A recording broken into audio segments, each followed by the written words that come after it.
Today, about 47% of the global workforce are freelancers. That is about 1.57 billion people around the world. 84% of recruiters today in Asia prefer hiring freelancers to save upwards of 20% in labor costs.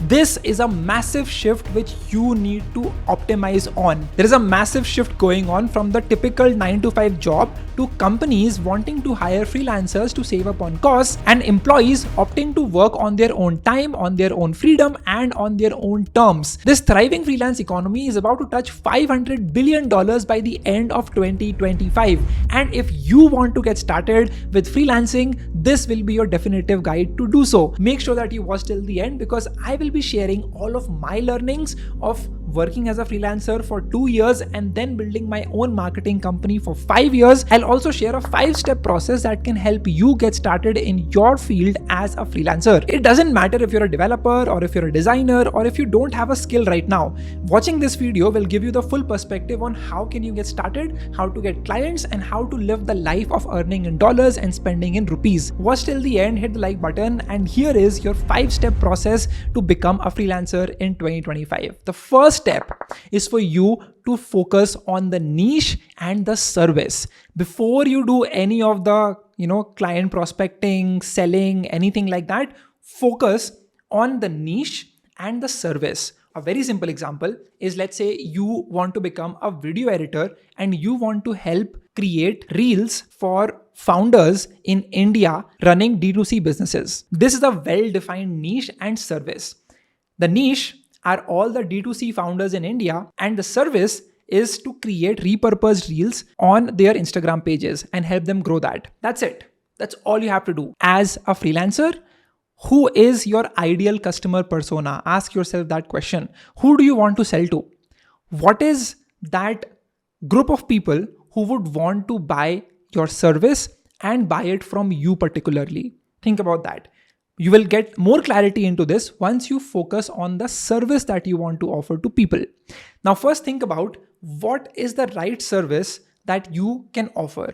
A skill that you can then turn into a deliverable that can then create results for people every single day. Now, when it comes to service, there are so many skills that you can learn and then offer to businesses. There is no end to it. But let me give you most in-demand freelance skills that you can learn in 2025. And the first one has to be content creation. Every company wants to build content, and if you can help them do that, that is going to print you money. And when I say content creation, it could be editing videos for them, it could be creating strategy for their social media, it could be helping them with design on their posters and their banners and their reel edits, anything that comes under the umbrella of creating content for companies. Number 2, AI adoption. A lot of companies are looking for freelancers who can come into their business, understand their systems and workflows, and build AI automations that can help automate this, save them costs, save them labor, and just make it a lot more efficient. The third one is understanding SEO in 2025. Gone are the days of focusing to rank on Google. Today, people are asking questions to chatbots. People are asking questions to Perplexity. A business will pay you a lot of money if you can optimize their blogs and their website for it to rank better on chatbots like ChatGPT and even on Perplexity when anyone asks a question. And that should be your focus. Another high-paying skill to learn is effective copywriting. A difference between a brand and a business is the story it narrates, is the connection you build with that brand, is how cool the brand appears, how does it relate with you particularly. And if you can create a great copy for your brand, you will have a great word of mouth marketing, you will have a connection built between the customer and the brand, and that will result into repeat customers, repeat revenue, and that is the secret to winning in 2025 for most companies. If you can figure out how to help a business create effective copy on their website, on their brand packaging, on anything that they sell, and deliver their story effectively, the easiest way for you to make money is to help your clients make more money, which means sales.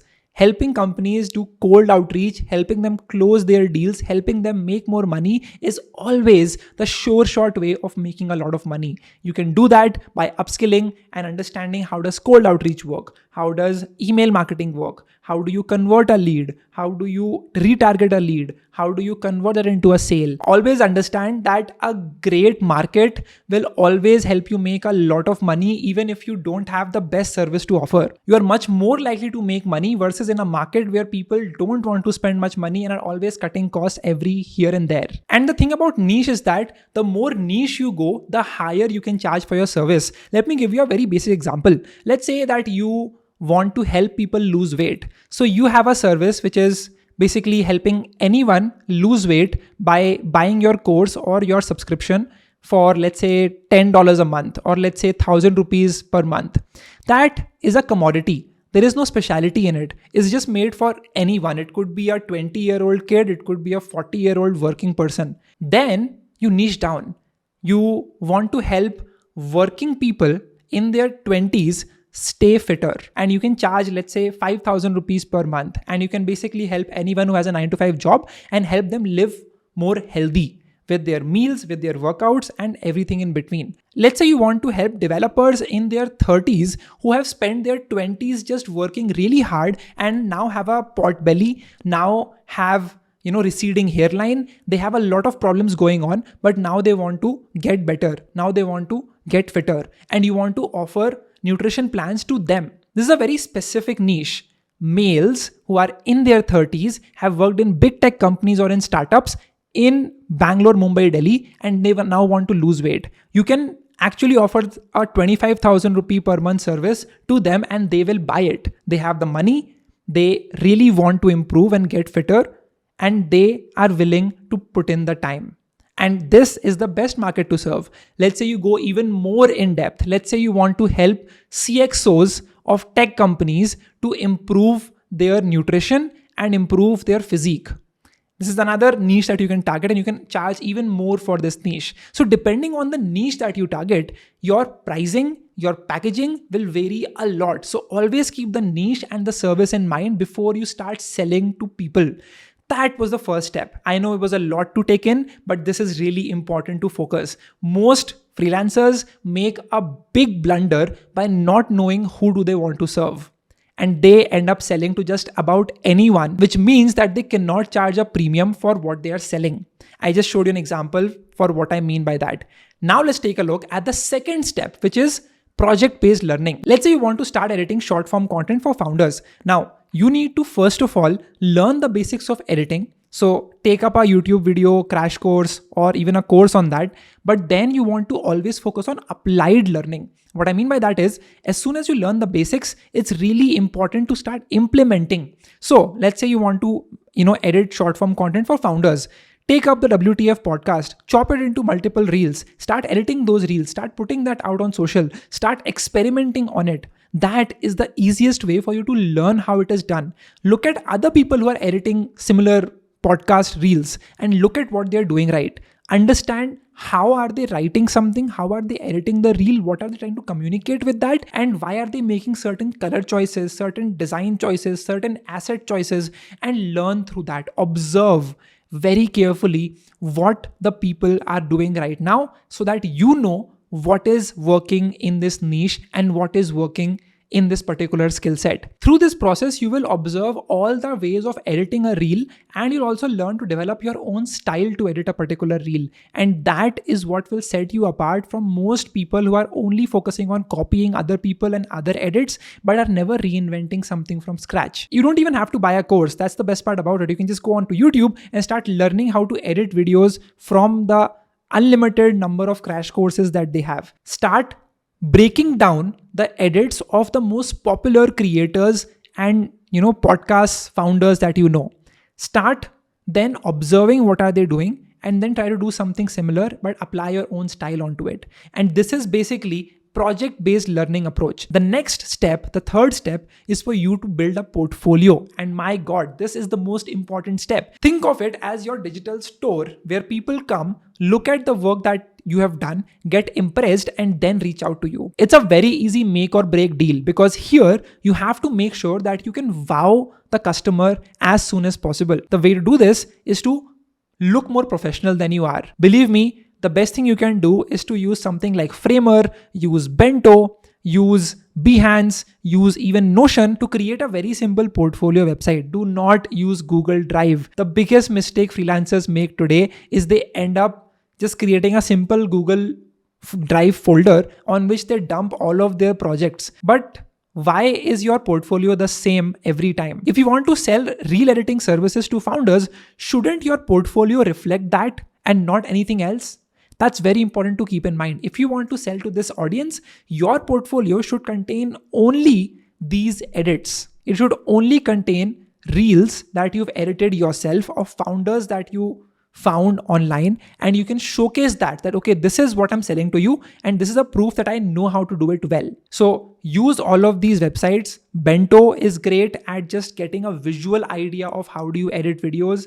Notion is great to add even more details about your process, about where you've worked before, about other details that you've done in the past. And you can also just go on Behance and create your own profile. I would suggest you to make your own website using Framer. You can also use any other tool, but Framer works really well for many people. So use Framer. Build a simple, nice looking website which is responsive, which has your photo, which has the work that you've done, which has the companies that you've worked at, which has your mission as a freelancer, which has your way of working, what to expect when someone wants to work with you. And all of these things go a long way in giving an idea to the client that, okay, this is what it looks like when we want to work with you as a freelancer. I have seen hundreds of freelance portfolios, and I can tell you this, the ones that stuck out to me the most were the ones who had a proper website. So just buy that simple .com domain name of your name, like ishansharma.com or ishansharma.tech or whatever domain you want to go with. But always make sure that you have a great professional looking website.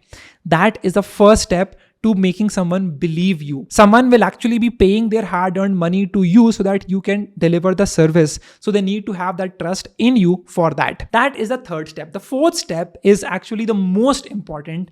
This is the biggest skill set missing in most freelancers, and that is sales.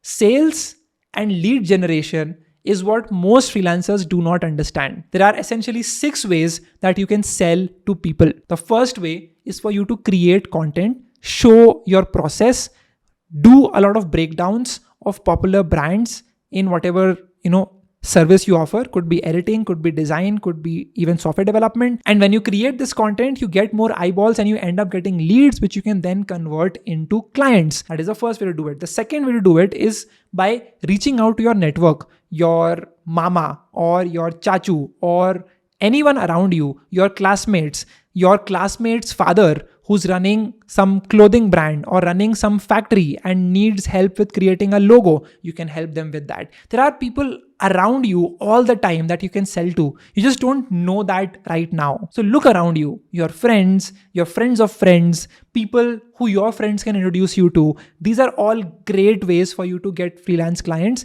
and just start that cold problem. There is a problem called cold start, in which if you don't have clients, you don't have experience, and without experience, no one hires you.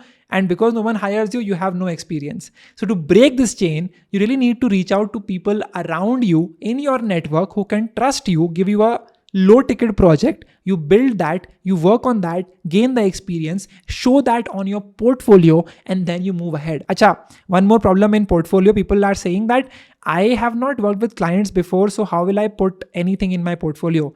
That is where you will be showcasing all the projects that you edited in your editing journey. So if you are editing short form reels, while learning how to edit, you can showcase all of those reels that you edited for any client in your portfolio itself. So it's less about actually showing your real work. It's more about showing what you are capable of. Even if you don't have the experience to showcase, you can always show the work that you've done on yourself. And that is the great way to get started. The third way to do sales is by cold outreach. Now, this is a process in which you reach out to people who don't know you yet, but are looking to hire people for this particular service. And you can reach out to them through various different mediums. You can reach out to them through cold email, by just walking into their store, look at companies' offices, stores around you, start reaching out to them. You can reach out to them by DMing them on Twitter, on Instagram, on other platforms, and scheduling a call with them. Now, the fourth way to get sales is by joining freelance groups. And let me tell you what I mean by this. This is actually the easiest way for you to get freelance clients, and that is by just being a part of a massive freelance community. For example, let's say you're a videographer in Bangalore. There is a WhatsApp group that you can actually join right now, which has a lot of videographers. And the thing about videography is that you cannot do every deal that you get. You will have to say no to some deals. And what these videographers do is they basically will just put this deal, this campaign or this brief in that WhatsApp group and be like, okay, I don't have time to take up this deal, but if any one of you have the time, please reach out to them. This is the easiest way for you to get freelance clients in 2025. Just join these close-knit groups that you can be a part of. It doesn't even have to be big. A 20-person group, a 50-person group at max will give you a lot of opportunities because freelancers don't have unlimited time. So they have to pick the projects that they want to work on, and the other projects that they get, they can always pass it on to other people. And that is your opportunity to get unlimited portfolio clients. The fourth way to get clients is by actually creating a profile on Fiverr or Upwork. I don't recommend this because it's actually very hard as a beginner to get clients on Fiverr or Upwork. So you go on a platform like Fiverr or Upwork, create your profile, identify the services that you offer, list down the deliverables, the time that you will need, what the people can expect, show the work that you've done, and start building your gigs like that. Now, there's also an option called buyer requests in Fiverr that you can go and start filling up. And it's like a bidding system. So people put up a request that, okay, this is what I want. Maybe I can say that I want to create a YouTube thumbnail for my video. And then freelancers bid on that. That, okay, this is how much I will charge. This is how I can create it for you. And this is what you have to do. And they will basically, the client will then pick one freelancer and then work with that freelancer. But it's a race to the bottom because on a freelancing platform where you do not have the leverage, you do not have enough clients to showcase, you are only going to be becoming a commodity. So you'll be just like any other freelancer on the platform. Your USP will not really be apparent and you'll just become one of the thousands on the platform. So I recommend you to not go through that route. It's a lot easier for you to get freelance clients through other platforms. I'm not saying it doesn't work, but avoid it if you can and try other ways to get clients if you can. That's how I like to think of it. I'm sure there are people who are succeeding on Fiverr and Upwork, but that's just my POV. I have not really succeeded on Fiverr or Upwork, and I think it's not effective for a beginner freelancer. Now, the last and the most effective way to get freelance clients in 2025 is by literally just going out to your current clients, if you have some, and just asking them to refer you. It is very effective. I run a marketing company in which we've gotten tons of business, and a big chunk of those deals have just come to us because we delivered effectively to a client. They loved our service, and now they are talking about it to their circles, to their friends, to their group of people, and hence getting us a lot of deals as a result. Now, among all of these ways of getting clients, the one that works the best for me is cold email outreach. In the last 1.5 years, I have done cold email outreach for companies in US, in UK, in around the world, and I've closed a lot of deals doing so. The idea is to create a lead list of the ideal customer persona that you have, and then start sending them emails, schedule meetings, get on a meeting, understand their problem, deliver a package to them, and then do sales and then do monthly recurring revenue through that. The easiest way to do it is to go on apollo.io, create a simple profile, and then start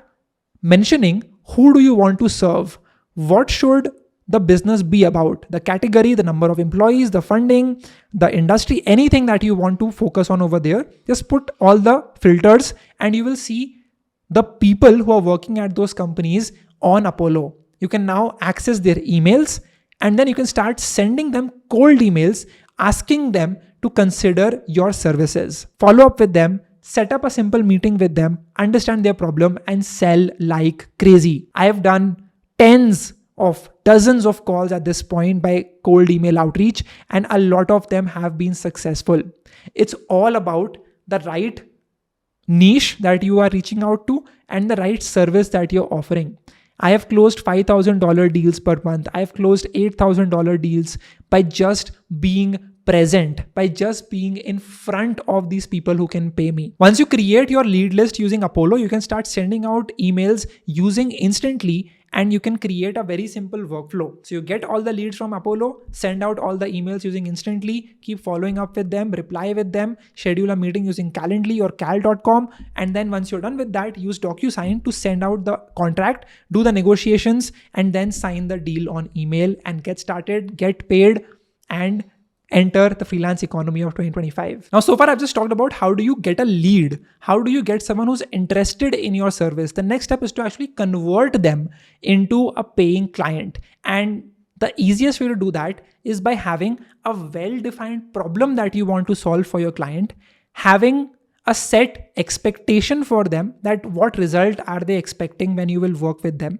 and at the end having an effective pricing strategy. So let's say, going back to the same example, you want to offer reel editing services to founders running D2C brands in India. Now, the pain point that they have is they don't have enough visibility.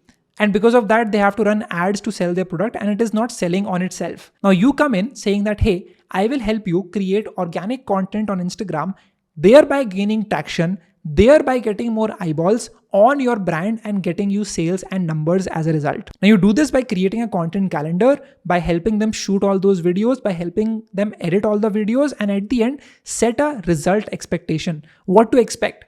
Normally, when we work with a company, we say that we want to work with you for at least 6 months.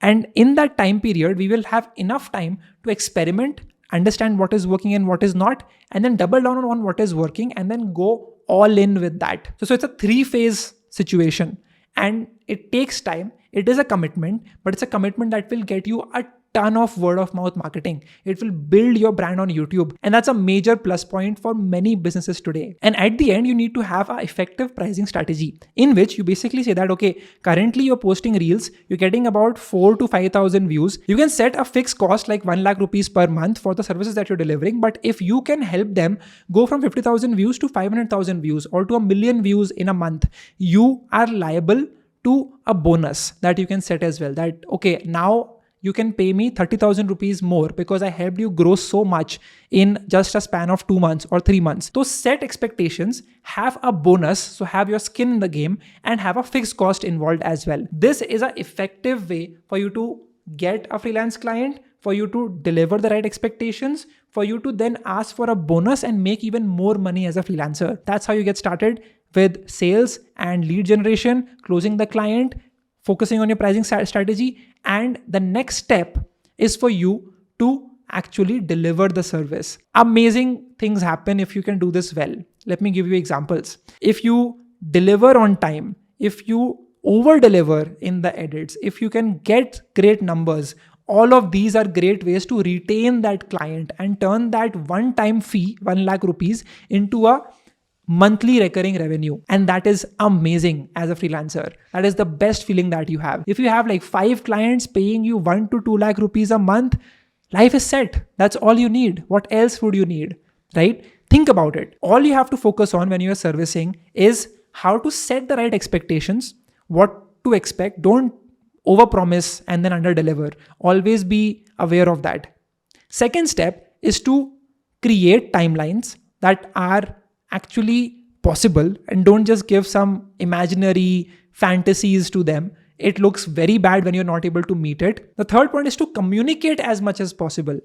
Talk, share, think out loud. These are all great ways to be in touch with the client and make sure that they are hearing you out. If you don't communicate, the client will assume things, and that is the worst thing you can do as a freelancer. The last thing is to over deliver all the time.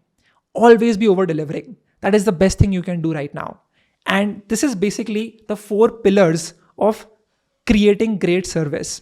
And when you do that, you ask them for a testimonial at the end. You ask them for referrals at the end. You ask them for a repeat business. Turn that one-time purchase into a monthly recurring revenue and create an epic freelance career doing so. This was the entire 5-step process through which you can start freelancing by focusing on a niche, by creating your skill set, by building a great portfolio, by then doing sales and lead generation, and servicing. If you genuinely want to become a freelancer in 2025, comment freelancer below in the comments and revisit this video 6 months down the lane and tell me your progress in the comment section itself. That's all I ask for. Keep yourself accountable. I wish you all the very best. And that was the video. Share this with a friend, hit the like button, and I'll see you in the next video. Bye-bye.